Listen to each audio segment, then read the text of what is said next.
The Berenstain Bears and the Truth by Stan and Jan Berenstain. No matter how you hope, no matter how you try, you can't make truth out of a lie. Let's begin the story. You know to turn the page when you hear this sound. Let's begin now. It was a lazy sort of day in bear country. The air was so still that the leaves on the big tree house where the bear family lived were hardly rustling, except in the beehive where the bees were always busy. Nothing much seemed to be happening. It was the sort of day that sometimes leads to mischief. Inside the tree house, Brother and Sister Bear were sitting around, not doing anything in particular.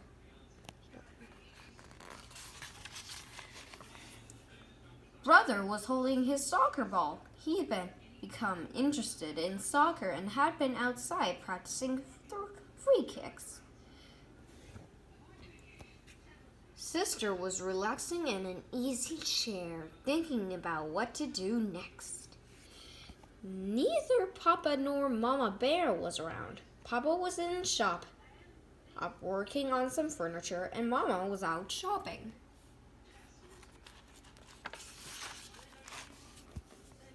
I know what, said Sister. Let's go gather some wild blackberries. Mother thought about that.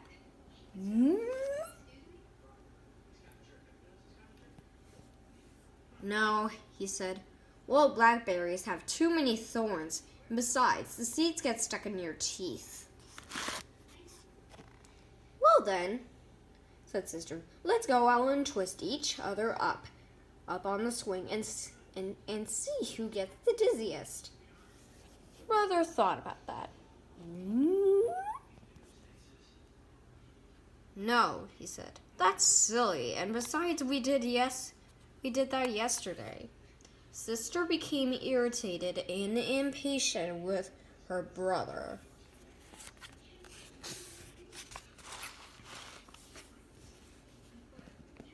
My goodness, she complained. You don't want to do anything. All you want to do is sit there and hug that soccer ball. I think you must be in love with that soccer ball. I am not, protested Brother.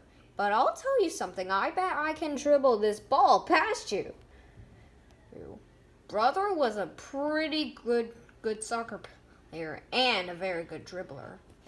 But so was Sister.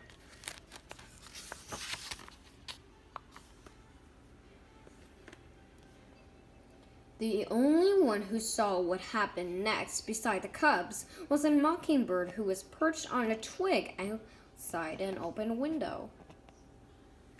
Brother faced Sister. The ball was on the floor between them.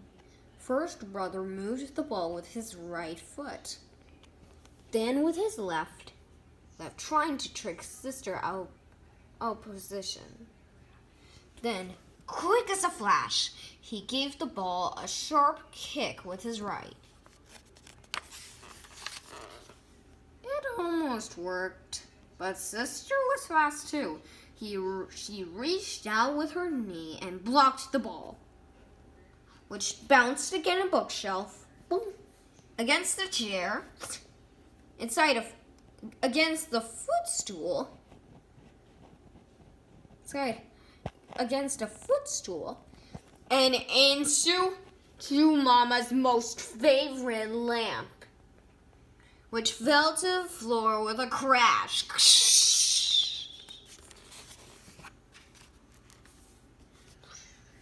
The mockingbird let out a screech, reached and got out of there as fast as his wings could carry it. As it flew away, it saw Mama Bear returning from the marketplace. Oh no. Now the bear family had some house rules just as any family has. One was no honey eating in bed. Another was no tracking mud in the on the clean floors. And another was no ball playing in the house.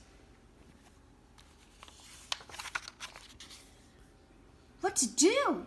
Brother looked at sister. Sister looked at brother. They both looked at the broken lamp. And they both listened in horror as Mama came up the front steps and into the house. All brother had time to do before Mama came into the room was roll the ball behind Papa's chair. My lamp! Said Mama. My best lamp! What happened? She asked, looking into her cub's eyes. Tell me about it. The cubs looked at Mama's eyes, then at each other. And then they began to tell one of the biggest whoppers that has ever been told in bear country. It was a bird, began brother. Yes, added sister, a big purple bird with yellow feet and green wingtips. Added brother. And funny looking red feathers sticking out of its head, said sister as a finishing touch. As most lies do, the purple bird whopper got bigger and bigger and bigger.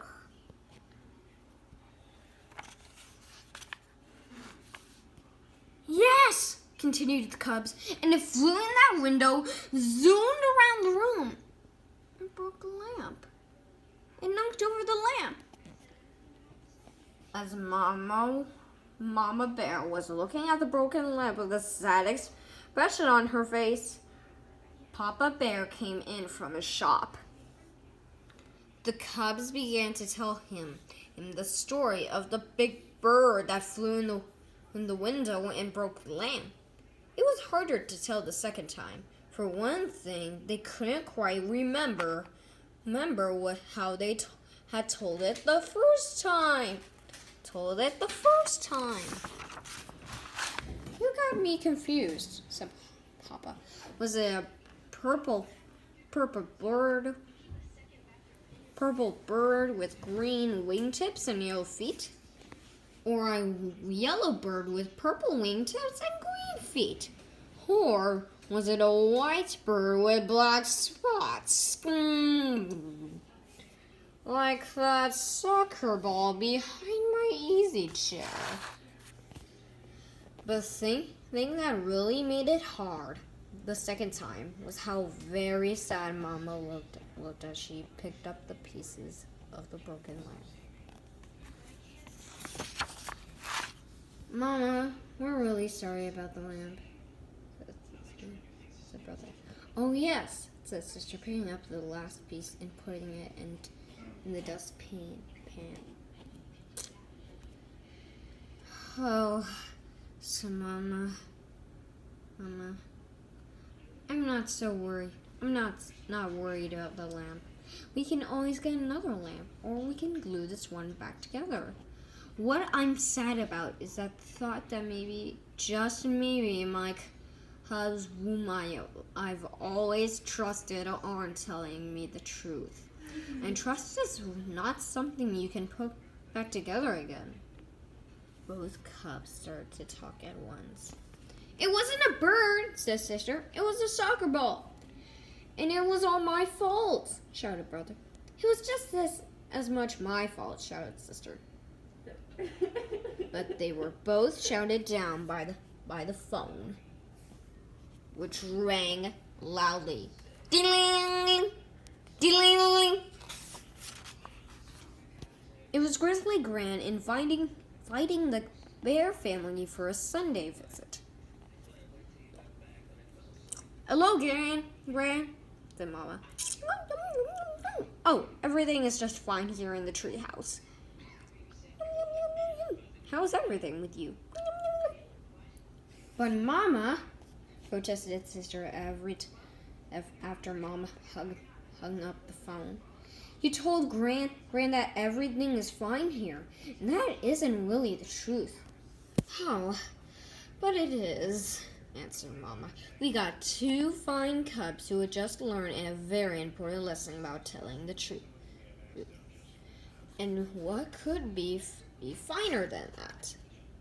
Now, let's help Papa Bear glue this lamp back together. Nobody really expects cubs to be perfect, and from time to time, Brother and Sister Bear did forget the rules. Brother Bear ate honey and bread a couple of times. I caught you, said Sister. You're eating honey and bread. Oops, sorry. One time, Sister tracked a little mud on the clean floor. Oops. And once or twice, Brother and Sister started to play ball in the house before they remembered not to. Do you remember? No bowling playing in the house, said Mama. Oh, we'll play outside, said Sister to Brother. Oh yeah, said Brother. And they never, ever again told a whopper. Because trust is one thing you can't put back together once it's broken.